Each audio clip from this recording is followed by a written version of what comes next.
Welcome to How to Talk to Kids About Anything with Dr. Robyn Silverman, a podcast loaded with practical tips, powerful scripts, personal stories, and simple steps to make even the toughest conversations easier. So get ready to get the information you need to make the impact you want from someone you trust, your friend, parenting expert, Dr. Robyn Silverman. Hello and welcome to How to Talk to Kids About Anything, where we give you the tips, scripts, stories, and steps to make even the toughest conversations easier. I'm so honored to be your host, Dr. Robyn Silverman, child and teen development specialist, author, and speaker, and most importantly, parent of two great kids who give me the opportunity to love, learn, and grow every single day, whether I want to or not. Believe me, I get it. It's not always easy, but we're in this together, and we have some wonderful people helping us along the way. In 2006, Tarana Burke coined the phrase Me Too as a way to help women who had survived sexual violence feel like they were not so alone. A year ago this week, actress Alyssa Milano reignited Me Too with a tweet that stated, "If you've been sexually harassed or assaulted, write Me Too" as a reply to this tweet. This was in the wake of accusations against movie mogul Harvey Weinstein and other powerful men in Hollywood. Since then, Me Too has become a movement among women who have been sexually harassed. Since then, a great deal of reports have come out, and Me Too has gained great traction among adults. But what about the teens? How are they experiencing sexual harassment and violence? Believe it or not, 7 out of 10 girls experience sexual harassment, and alarmingly, 1 in 4 will experience sexual assault or abuse before she turns 18. A recently released survey of young girls reveals that 3 out of 4 girls between the ages of 14 and 19 feel unsafe at least once in a while. At the root of this problem are limiting and harmful messages about how girls and boys should behave and be treated, messages that shape these impressionable minds and stick with them as they enter adulthood. As a response, and in honor of this 1-year anniversary of this week, Girls Inc., a nonprofit organization that inspires all girls to be strong, smart, and bold through direct service and advocacy, along with its amazing network of girls and partners, are launching the Girls Too campaign.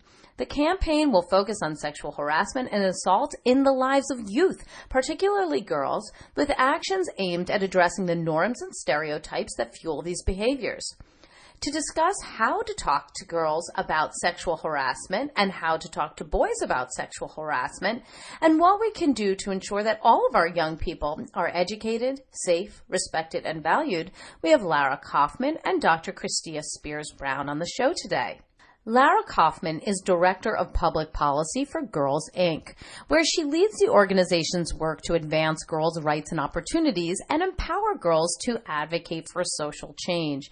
Prior to joining Girls Inc., Ms. Kaufmann was Senior Counsel and Director of Education Policy for at-risk students at the National Women's Law Center, where she engaged in litigation, advocacy, and outreach to improve educational outcomes for at-risk girls and young women. She is a graduate of the University of Michigan and Northwestern University School of Law. Dr. Christia Spears Brown is a professor of developmental and social psychology at the University of Kentucky and the director of the Center of Equality and Social Justice. Her research focuses on children's experiences with discrimination and the development of gender and ethnic stereotypes. As part of her research, she examines the perpetration and acceptance of sexual harassment among adolescents and the consequences of sexual objectification of girls and toxic masculinity among boys. She also works to translate her work for both public policy and parents. Her book, titled Parenting Beyond Pink and Blue, How to Raise Your Kids Free of Gender Stereotypes, describes research on gender development and offers guidance for parents for reducing the impact of gender stereotypes on their children. I am so excited about this interview, and I'm really excited to have 2 fabulous, strong, bold women on the show. So welcome, Lara and Christia, to How to Talk to Kids About Anything. Thanks for having us. Thank you. Well, I'm thrilled to have you. This is a really important time. I'd love to start with you, Christia. For those who haven't met you or read your book, what got you so interested in reducing gender stereotypes in children, and how has this connected you to wanting to tackle sexual harassment and sexual assault among girls? Well, I mean, I started in graduate school really studying how gender impacts children's development. And really thinking about, at the beginning, thinking about how it impacts academics, the really kind of old-fashioned stereotypes, and then the ones related to things like STEM. But then when you start talking to middle school girls in the process of doing research over the years as a developmental psychologist, you realize what's really impacting them in so many powerful, salient, everyday ways is this culture of sexual objectification and the sexual harassment that's happening really every day just in the hallways of school. And so I really began to be interested in this is really what gender stereotypes and gender discrimination looks like now. It's less the old-fashioned girls can't be smart. That partly goes on, but really it's this that girls should be objectified and sexy, and they should have comments made about their bodies, and that they should just be happy with it, and that this is just what boys are supposed to do, and if boys don't do it, they get teased too. And this is what every girl, even if they're not in the moment the target of it, they recognize it. It's part of the culture in middle schools and high schools. And until we start to really focus on it, no girl's going to be able to grow up to be her best self. Really important information, and I agree with that. Lara, before we get into the meat of the matter, for those who haven't had the opportunity to meet you or be part of your organization or its initiatives, can you tell us what gets you up in the morning and what got you and Girls Inc. so interested in sexual harassment and creating this Girls Too movement? Well, I have been doing women's rights and girls' rights advocacy for about 10 years now. I'm an attorney by training and have always been passionate about this issue and got an opportunity to work on education policy from a girl's perspective when I was at the National Women's Law Center. And I came to Girls Inc. in part because of the organization's commitment to really growing our advocacy work and getting girls themselves involved in the work, because that's so key. And the girls are really the best experts of their own experiences. They know what they're experiencing. About 2 years ago, before the Harvey Weinstein news broke, a year before, we surveyed all of our girls and their families and our affiliates, and we asked, what are the top issues you're most concerned about for girls? And this was by far the number one issue. Sexual harassment and sexual violence is something that almost all girls are either experiencing or are acutely aware of, and it has a huge impact on their lives. So we knew we were going to have to do something big on this subject, and we've spent the last 2 years talking with girls about it, talking with partner organizations, watching the way the metoo movement really exploded about a year ago when the hashtag went viral, and observing the external environment. And that's really what got us to this point. It's a really important movement, and I like that you're getting these girls so involved at early ages. One of the arguments that is made when people talk about sexual harassment, and this certainly has come up in recent months and weeks, is that, there's a lot of hormones in the teenage years, and boys are just being boys, and there really is no harm in this sort of banter or behavior. So, Christia, what do you say about this boys will be boys argument, and can you tell us how sexual harassment does indeed affect girls? There's a lot of research that's been going on really the past 20 years that shows the second part of that question is much easier to answer, in that we know girls are more likely to be depressed, be anxious, have insomnia and trouble sleeping, have stomach aches and headaches. They're more likely to have poor body image that's going to be related to developing eating disorders. They're more likely to do worse in school and want to avoid school the more they experience sexual harassment. So really in every way that we can measure it, whether it be physical or psychological or social or academic, we see girls, the more they experience sexual harassment, the worse they're doing on all these facets of their lives. Now, it is tricky. I think this is partly why it's been perpetuated and why schools, for example, often don't deal with this well, or parents don't talk about it much, is there is the issue of hormones, and people are starting to show sexual interest in one another. And that's all really a normal part of growing up. And so part of what we have to do is be mindful of how can we teach boys how to show sexual interest in ways that aren't harming girls, right? It's perfectly normal to want to date girls and want to show interest in them. That's part of high school. But yet there have to be ways to do that that's not leading to so much damage for girls in ways that they can really never recover from. Really important. And just to follow that up, when you are talking about it, what would you hope that parents offer or teachers offer or sex ed instructors offer as options for boys to express their interest in a girl that would not make them feel uncomfortable and certainly wouldn't approach sexual harassment? I think most of what they do now, it's really about objectifying the girl. So a lot of what sexual harassment is making comments about their body parts or rating their body parts. It's asking for sexy or naked photos on their phones or online. It is making comments, the kind of catcalling to them in the hallways. So partly it's teaching boys that there is damage that's happening when they do these types of behaviors. I think most boys are not doing it because they realize it's harming the girls. And so for one, it's just teaching boys that this is what the effect is when you make a person only their body parts and you're not talking to them as real people, as how you would want your friends to be talked to. So the second one is really helping them to humanize the girl instead of objectifying her, to see her as a person who can be scared or uncomfortable, and pay attention to, is she happy by what you're saying? Or is this how you would want to be talked to, or how you want your sister to be talked to? And it's also helping boys realize that I think the degree to which this is causing damage may not be what they're intending, but that's still what the impact is. So helping boys realize how to support one another about when you see another guy saying this, what can you say back? Because so much of this is fostered within boys' peer groups. And so helping them hold each other accountable is also part of this. Right. Like, dude, that's not cool. Kind of say something else. Yes.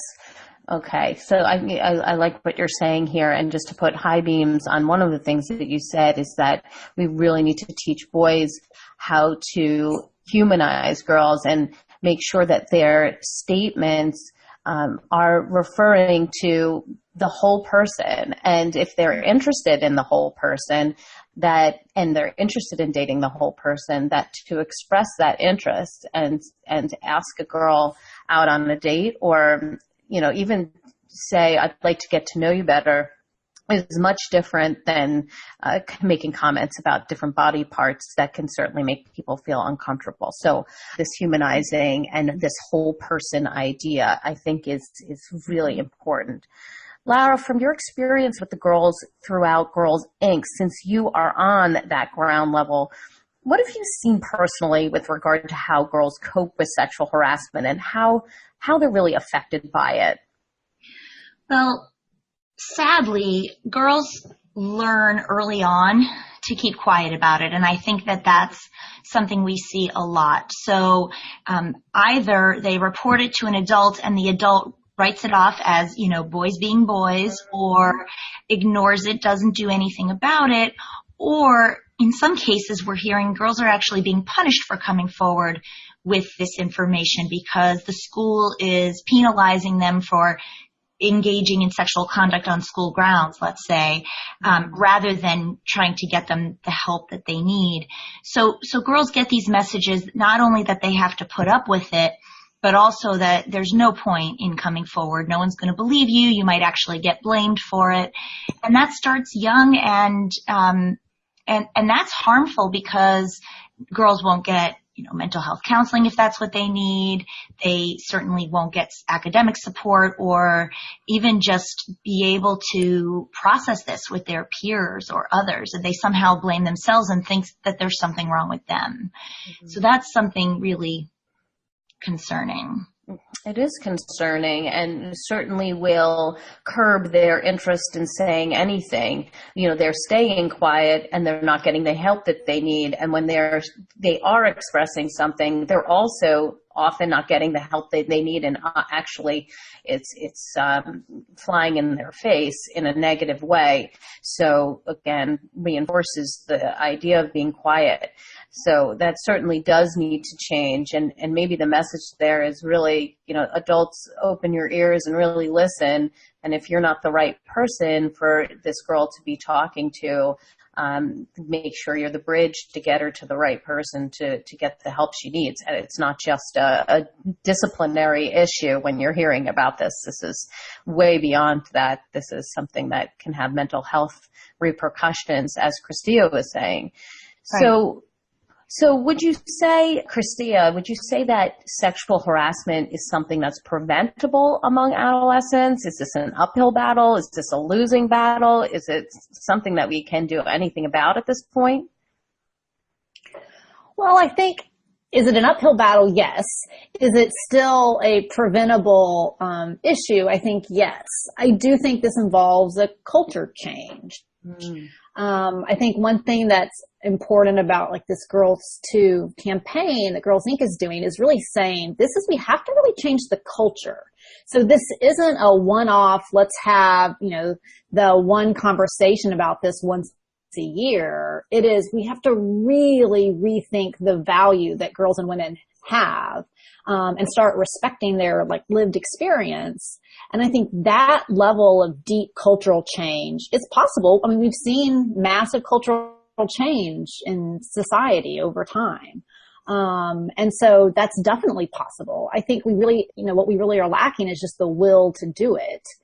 And so it's partly because it is so ubiquitous and it is so present in schools. But I think raising awareness that it matters and that it's not a necessary part of adolescent interactions is the first step. And I think it's going to take a lot of conversations. We're going to have a lot more education in schools as part of sex ed about what is consent, what is sexual harassment. We're going to have to treat it like we do bullying. All schools now have a zero tolerance bullying policies. Almost all schools do. But they don't ever talk about sexual harassment, assault, or consent. And so we really have to make people more comfortable with this conversation. I think now is a great time in society because it's definitely, the reason these things have taken off on social media is I think all women can relate to it. Mm-hmm. All of us know what it feels like or saw friends that go through this. If we weren't sexually assaulted, we were definitely sexually harassed. And if we weren't, our closest friends were. And so I think all of us feel a little, as women, feel a little raw and vulnerable about this topic right now. And so I think if we can really channel that energy to have really thoughtful conversations, because I think men also have to come to the conversation too. And I think they're finally starting to pay attention as the Me Too and the Girls Too, you start to realize this is a really normal experience that is damaging. And that just because it's common doesn't mean it's inevitable. And it doesn't mean it's not harmful. And so I think being able to separate out, just because we know that it happens, we can still try to change it. Like we have lots of other things over time. It's interesting. One of the things you're saying is that, we have to have a lot of conversations about this, but it's a very sensitive topic and it can feel really difficult to broach. It can feel difficult to discuss. How do you typically advise parents to help their girls be both knowledgeable about sexual harassment and what they should tolerate and be assertive and forthright about when it's happening? What do you typically say to parents about that? Since it feels sort of one of the, even though it's so common, it feels almost taboo to discuss at times. So I think part of it is having conversations, really the idea is to start having these conversations from the very beginning. But pointing out the times you see women being sexually objectified, whether it be a Hardee's commercial or a sitcom, helping girls recognize that value in being sexually objectified is actually damaging and that they're much more important than their sexual body parts. Those conversations can really happen early on, because it's really not about sex. It's about this objectification and what's valuable about girls. Then as I think puberty starts to approach, and we know in middle school sexual harassment really starts to peak, talking to girls about what sexual harassment is, to say, this really isn't normal when this happens. And if it does, what can you do? And to have a game plan of who are adults at school that you feel comfortable reporting this to. Talk to me. So, some of our research shows that girls that have emotionally supportive mothers are more likely to seek out support after sexual harassment. So talking about the messages of feminism and that girls should be treated equally to boys. But I think really having a script in mind for if a boy says this to you, what can you say back? And knowing that girls have social pressures, right? So girls don't want to say something back often because they know that'll just exacerbate the teasing or the harassment. And so keeping in mind what their real realities are like when they're at school and what can they say that's going to be realistic, that they're really going to be able to do. And so giving them really concrete things of this is who you talk to, this is what you say, this is how you can respond. And then the broader issues of this is what society is saying about girls, but I want you to know that we know that's a stereotype and that's not really what girls are about. All right. So, Lara, do you find that girls are knowing how to cope with sexual harassment when it's happening? Do they feel powerless, or are their parents talking to them about this, or has it remained a taboo subject? What are you finding among the girls? I think it has remained a taboo subject. Obviously, there are exceptions, but the rule still is, maybe if you're going to talk with your kids about sex, you wait until they're at an age where it might be appropriate for them to even be engaging in sexual activity and not before then. And that's a problem. We need to start, as Dr. Brown said, from a very young age, talking about respect, talking about consent, what that looks like. And we need kids to know that this is something that's okay to talk about. I think girls, they're not getting encouragement to speak up for themselves on this issue. And as I mentioned before, they're getting blamed a lot when things like this happen. People are especially critical of what girls wear and how it might be encouraging boys without even thinking about the fact that these are the clothes that are, being sold for girls in our society. So we really should flip that script. But I don't think a lot of parents are talking about it. I know schools are not talking about it with youth. Girls who go to Girls Inc. are getting opportunities to talk about this because we do programming with them on healthy relationships, on violence and harassment, and being bold. We inspire girls, we like to say, to be strong, smart, and bold. And this is definitely part of being bold, is recognizing that this is not okay and speaking up. But I think, sadly, many, many girls are not getting that kind of encouragement. I want to talk a little bit about these scripts that we both of you sort of referred to, because, of course, with this podcast, we're all about scripts. So I'd like to kind of get into that a little bit more. What do you, and it could be to either one of you, but when we're talking about talking back to the boys when they are saying things that make us feel uncomfortable, so, they're making comments about a girl's body, or they're suggesting some kind of sexual act, whatever they may be saying that's making a girl feel uncomfortable, what are you telling girls, or what should we be telling girls to say in that moment to help shut it down that's not going to have a social repercussion, as you were discussing before, Christia? Mm-hmm.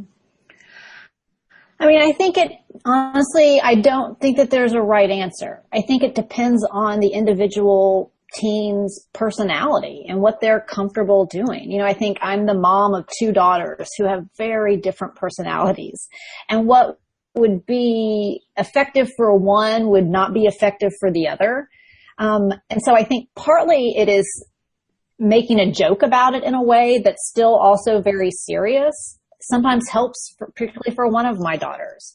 So I think it's hard to make a grand moral statement about injustice in the hallway of a middle school or high school. But to say, hey, dude, that's not cool, just to do something that kind of calls it out, or to say things that are more in the vernacular of adolescence and not in the vernacular of their parents who are much older. So I think it's talking to kids about, what do you think would work if you said this? So you tell me, what do you think? And then really have the kid brainstorm and then help them practice that so that they get more confident in what it is they would say. I do think, for me, my approach is always to somewhat make a joke about it, but to make a joke in a, hey dude, that's sexual harassment, man. Like, so that you're telling them to stop, but I'm saying it in a softer way, but I'm still very clear on my meaning. That works for my personality. And so I think partly it depends on each kid's personality. But I think that's the key with all of this, is to be really mindful of, these are individual girls that this is affecting, and everyone's going to handle it slightly differently, and everyone's going to need something different in that moment. And so, for parents of girls and for boys to have real intimate conversations with their kids about what's going on at school. Has this ever happened to you? What's the way that you could say something back that would make you feel strong in that moment? I would just add to that it can be really hard in the moment to say something about harassment when you experience it. I know for me, even as an adult, I experienced harassment and I felt like a deer in headlights. I did not know what to say, and I ended up not saying anything, even though I am, a feminist who does this work for a living. So I think part of the key is teaching kids to be upstanders and to stand up for one another. Because in the moment, the victim, the survivor herself, may not feel empowered to speak, but somebody around her should say, wait, don't do that. And hopefully, and not every incident happens in the presence of others, but a fair number of them do. And so if we talk with kids a lot about how they can stand up when they see something like this happen and what they could do, and have them practice saying something and get comfortable with it, then maybe, that would be another way to get at it. Yeah. I mean, just to reiterate that point, I think that's really important. Cause it really shouldn't be up to the targets of this to have to stop it. But I think the more that peers can kind of police each other's behavior to be more, kind to one another. Right. And it's important, I think, for people to know that you can be an upstander in a lot of different ways. You can say something right there in the moment, but you can also say something later. You could say something to the target later and say, look, I heard what was being said, and, if you need any help, I'm here. You could also say something to the person who was, perpetrating the act, and say, later on when nobody else is around, I heard what you said and I'm not okay with that, and I don't think anybody else is either. So and then if you don't want to say something to anybody involved, you could always, go to an adult or write a note anonymously. There's a lot of different ways to get at it without needing to, make a broadcast in front of everybody in the hallway. Right. And, a lot of our research shows that any kind of support seeking seems to help girls cope. So even just talking to their friends seems to be really helpful in reducing some of the negative effects. So part of it is teaching girls that when this happens to you, this is not your fault. You should not be embarrassed or ashamed. Talk to someone about it. I think part of it is that we know one of the reactions girls have is that they feel ashamed and embarrassed when these things happen to them. And so trying to reduce the stigma that this is not your fault and that we will believe you if you tell us something happens. And so to talk to other people about it, because that we know is helpful. And we need adults to really start taking girls seriously when they come forward. We know in the example of the gymnasts who were abused by Dr. Nasser that some of them came forward and they weren't taken seriously. We also know that in some playgrounds across the country, there are slap-ass Fridays where kids are slapping each other on the playground. Boys are slapping girls' behinds, and girls are running away in fear and hiding at recess because they don't want to be subjected to this.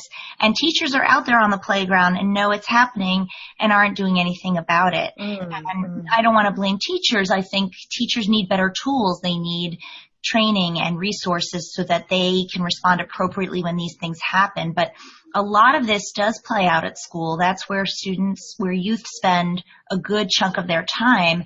And so whether inadvertently or not, messages, norms are being reinforced there. And we need to break that cycle as well. Important information. You're absolutely right. I would like to get into talking about the boys, because as we are discussing all of this, if we're giving tools to the girls, if we're talking to them about what to say back, or listening to them and asking them what they feel they can say back, how they can be upstanders, I'd love to talk about what we should be saying to our boys. We've got a lot of parents of sons who are listening in. We've got teachers who have boys and girls in their classes. So first, let's talk about how we can talk to the boys about sexual harassment, and what scripts or conversation starters would you use with them to get this conversation going? I think that part of it is talking to boys about really what sexual harassment even is, and that how are you talking to girls? Like, how do you and your friends talk to the girls at your school? What types of things do you say? I think a big part of the problem just culturally we have is when we talk about sexual harassment and assault is we have this vision of these sexual predators that stalk the streets, and that's really who's doing these things. When really it's perfectly nice boys that don't know how to interact with girls and are facing a lot of pressure from boys to sexually objectify girls, to be sexually aggressive and assertive in front of girls. They get a lot of homophobic bullying, for example, called gay slurs if they're not engaging in some of these behaviors. So boys are facing a lot of pressure to be these sexually assertive kind of figures at school. And so partly it's talking to boys about that kind of culture, about, what kind of pressure are you getting to do this, and how can they change the pressure they're putting on each other? Because it really is, perfectly nice boys who are just also trying to get along through adolescence too, but are doing this really damaging behavior because they don't really know any differently. And schools really don't ever say, hey, that's not cool. Don't talk to girls that way. So if no one ever tells them it's inappropriate, then it's hard for us to blame them for just doing what they've been socialized to do all along. So it's really having those conversations for the first time with boys. And again, early, these are conversations to have with 11 and 12-year-old boys. And I think that can be uncomfortable for parents in schools, but we know that by the time they're 12, this is what's happening to girls. So it's having these conversations before, having it with conversations with 17-year-old boys are important too, but they're slightly different. They really should be starting by 5th and 6th grade. Also, I was just going to go ahead. That raising kids to really respect and value one another is something I don't think people are really mindful about. So chivalry is something that we often teach our boys, to let ladies first, and open doors for girls, etc. And that's unfortunately sometimes sending boys the message that women are less powerful, women are less, it can be demeaning to suggest that girls and women should be on a pedestal and treated with kid gloves, whereas instead of chivalry, teaching courtesy, which really encourages kids to be kind to all people and help one another and, expect the same commitment and treatment from all people. That, I think, is a key. It's a subtle difference, but it's something that we shouldn't underestimate the power of it. Mm-hmm. Mm-hmm. Good. Yes. And we want to make sure that everybody is seen as equals. I think even in our own households, we can do this, and we can do this at young ages. When I'm speaking on these topics, to audiences, and we're going over what we can be doing very early on, there's even conversations around, like, if your, kids are tickling each other or roughhousing, and one is saying enough, I don't like it, and the other one isn't listening, that's a time to talk about, our bodies and making sure that we're respecting each other and respecting each other's space, respecting what the other person is saying. If you have somebody in your household that's making a comment about the other person's body, even if it's not in a sexual manner at all, that it's a time to say, when you're saying these words about how short she is, or, what his face looks like, or anything like that, that there's a person at the other end of this.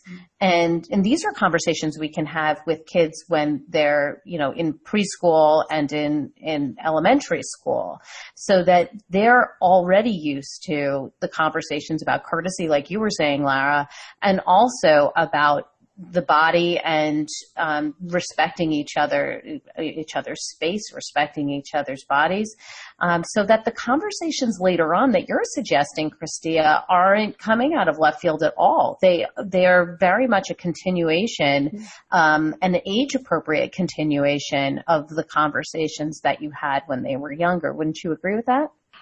I do. I think that's the big issue with all of these topics, is I think we think this is the one conversation I'm going to have, it's kind of like the sex talk, because I'm going to have this one conversation. Really, this is about treating each other as complex, unique individuals with feelings and hopes and fears, and respecting everyone. And it's part of just moral development. It's part of the kindness conversations. Those conversations should start, when they're toddlers, and the ways in which it expresses itself changes over time. But these are the, daily, weekly, year in, year out conversations you just have as parents, that if you have the small ones as kids are being raised, then they come into adolescence with a really different way to think about one another. And also part of it's realizing cultural messages and media messages are really powerful, and parents really need to be mindful of the power of it. And just like setting a good example is not going to be enough. Parents really have to know all of these messages are coming in. Can I give my kids tools to combat the messages about what they're supposed to be like? And really talk to them about treating each other with respect from the very beginning. And I think as parents, we're socialized too. So we unfortunately may unwittingly reinforce some of these messages that kids get from media, by commenting all the time about how a little girl looks, or what she's wearing, or how pretty she is. We are sending the message that her main value lies in her body and how she looks. And that can be a very harmful message. And boys hear that too. And so they get that message as well. Right. I also would love to find out about, with this whole idea of this Girls Too movement, how is it that we are to include the boys who also may have experienced sexual harassment themselves? Is that part of the conversation that we need to put into play as well? It needs to be, and we are absolutely committed to that. We're calling the movement Girls Too. We are a girl-serving organization, and certainly we know that girls are disproportionately affected by this. But boys do experience sexual harassment and sexual violence. A lot of times, particularly LGBT boys, are targeted for this type of harassment or violence. And we want to give them a voice as well. And it's really going to take everyone working together to shift these norms and change the culture. So we want everybody to recognize what boys are experiencing, and that the limiting messages that boys get can be very harmful to them as well. But we really all need to be part of the solution. Absolutely. Absolutely. Can you tell us a little bit more about how you would like this Girls Too movement to go, Lara? What do you hope happens, and what would you like parents and kids to do to help ignite the movement like it has been done for Me Too? Well, the first step is to take the pledge on our website at girls2.girlsinc.org. There's a pledge where you recognize and acknowledge that we all have a role to play in addressing this, and that there are things that we can do to change the culture, and we're no longer going to put up with an attitude of this is just how it is, this is just part of growing up. So we're asking everybody to take an online pledge, to share it widely, and using that as a way to spark conversation about these issues. There are also resources on our website that people can access. There are grouped by target audience. There are resources for youth, resources for parents, and resources for educators. We want parents to be able to start talking about these issues with their children. We want educators to start using their platform in the classroom to start addressing these issues. We want school systems to really give educators the tools to recognize their own biases, their own attitudes and beliefs about gender, and then really work with youth to ensure that they all respect and value one another. Until we get to a point where we're rejecting these stereotypes, where we're becoming more conscious of them and no longer tolerating sexual harassment and violence as we know it, we're still going to see these patterns repeated over and over again. But we do think that we can create a culture of respect for today's girls, for generations to come, to really create a community where girls and all youth can grow up safe and respected and can learn and thrive and succeed free from sexual harassment and violence. Excellent. It's a very important movement. What would you say, Christia, would be some of your top tips, the top things that you would hope parents can do with their kids right now, with regard to Girls Too, with regard to talking to their kids about sexual harassment? Give our audience some things that they can come away with and do right now, today, tonight, or over the next week. I think the very first thing is really starting the conversation to say, you know, I've heard about this happening in schools, and describe, you know, I've heard about boys making comments about girls' body. I've heard about, you know, guys asking for certain kinds of pictures. I've heard about the cat calls. I've heard about being touched against, you know, when you don't want to be. Does that stuff happen at your school? Does that ever happen to you? What types of things could you say if that does happen? And talking to boys too about, I've heard that this happens to girls. Does this sound familiar? The answer is going to be yes. And even if the kids aren't comfortable saying yes right away, it's basically starting the conversation to say, I kind of know this is going on. And also to be very clear with girls to say, if this happens, come talk to me. I will believe you and I will take it seriously, and we will figure out how you think it's best to cope with it. I think helping girls know that no matter what happens, they'll be believed. I think we've learned really clearly that that's a real challenge, and to say, I'll figure out with you what we should do about it. Because I think sometimes girls don't talk to parents because they think, oh, they'll make a big scene about it, and I don't want that. So again, the more we can give agency to girls, and that's a conversation that could happen today in the car on the way home, you know, just to say, I heard this happens. Does this seem like it happens to you? And just heads up, if this happens, come talk to me and we'll figure out a plan. I think that's the very first step. And then it's got to be checking in with them periodically to see how they're feeling of these types of things going on. But I think we know it's easier for for kids to talk about things that's happening to other people. So sometimes that's a way to enter into the conversation of, have you ever seen other girls, have you ever seen this type of thing happen? Is a way to somewhat in a non-threatening way start the conversation. An important conversation starter. And certainly if you've heard that it happened in another school, the news is always a great way to pivot a conversation as well, to start a conversation.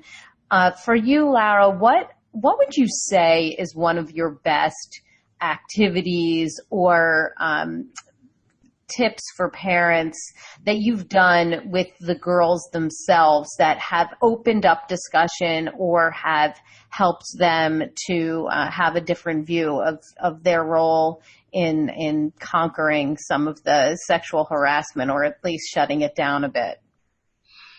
I think just getting back to something that I think was said before is letting girls know they will be believed, and that they will have support if they choose to come forward, and that is their choice, but that they do not have to tolerate this. And I think at Girls Inc., girls find a sisterhood of support that really does give them a safe space where they feel comfortable. And so maybe in some sense it's recreating that at home, making sure that girls know it's a safe space. They're not going to be blamed. They're not going to be punished.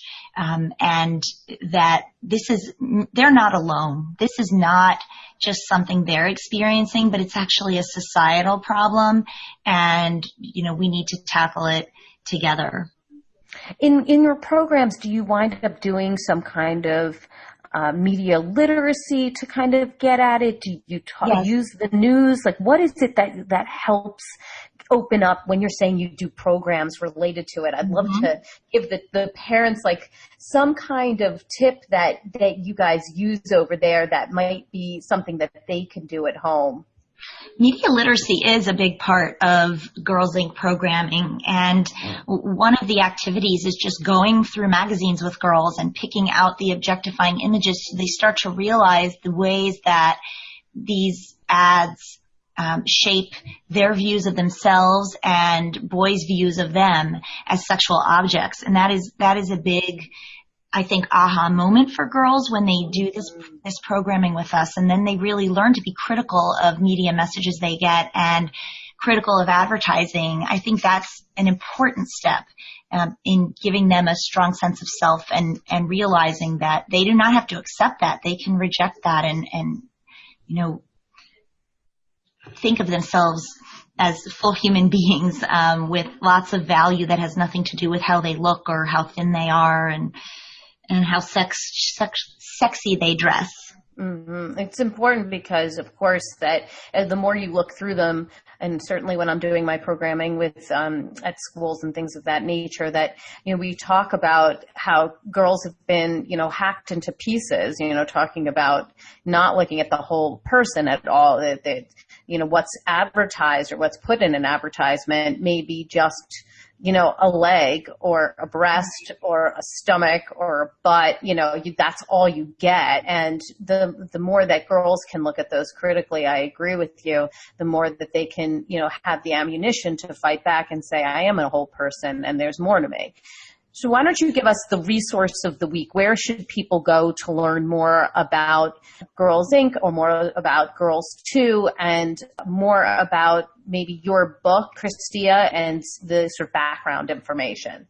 Well, I'll jump in and say for our campaign for Girls 2 and for learning more about Girls Inc., you can go to Girls 2, that's girlstoo.girlsinc.org.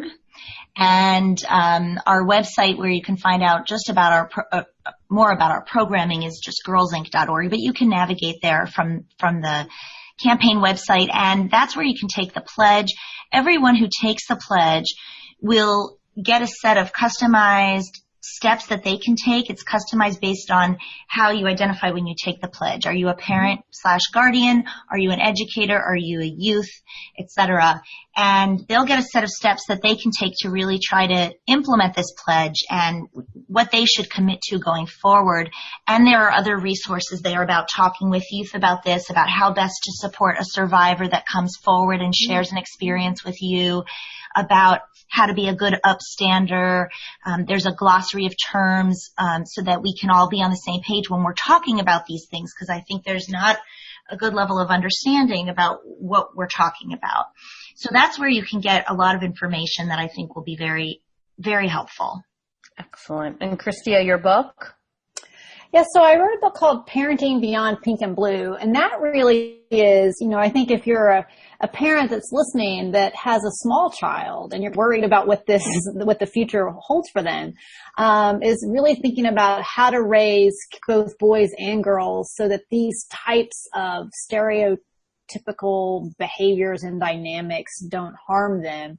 I mean, that's really what that book is. So it describes gender development and gender stereotyping research, including the subjectification of girls and how boys bully and police one another to fit these norms.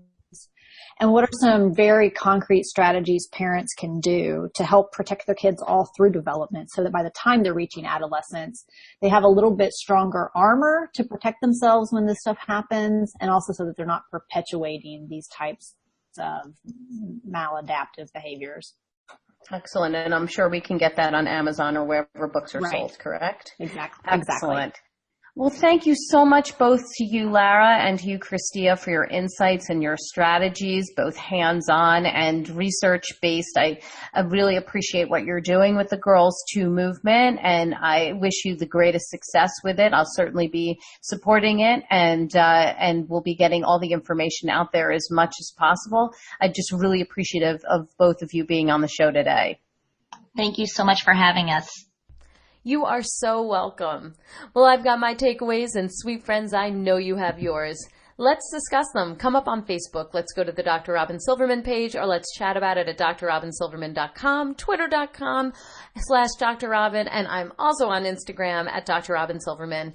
And if you love this podcast like I did, I hope you'll go up to iTunes and rate and review it so that everybody can learn about the outstanding solutions that are presented today and every single time we have our podcast, so that they can use these solutions in their own homes, their own schools, their own gyms. I truly appreciate it.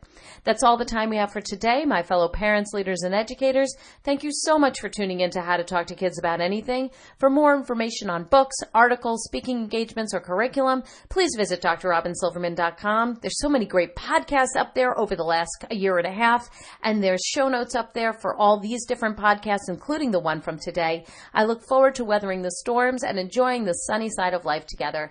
And please remember, even on the days when we fall short, we've got this. You're here. You're getting the information you need. I know it's not easy, but never forget there's always tomorrow. Parenting is the ultimate do-over. I see you. I'm right there with you. And as there are moments when we doubt our know-how, our choices, and our sweet, sweet sanity, please know you're 10 times the parent you think you are. You really are. Until next time, this is Dr. Robyn Silverman with How to Talk to Kids About Anything. Please tune in again and keep connecting through conversation. See you next week. You've been listening to How to Talk to Kids About Anything with Dr. Robyn Silverman. For more information on books, articles, speaking engagements, or curriculum, please visit drrobynsilverman.com.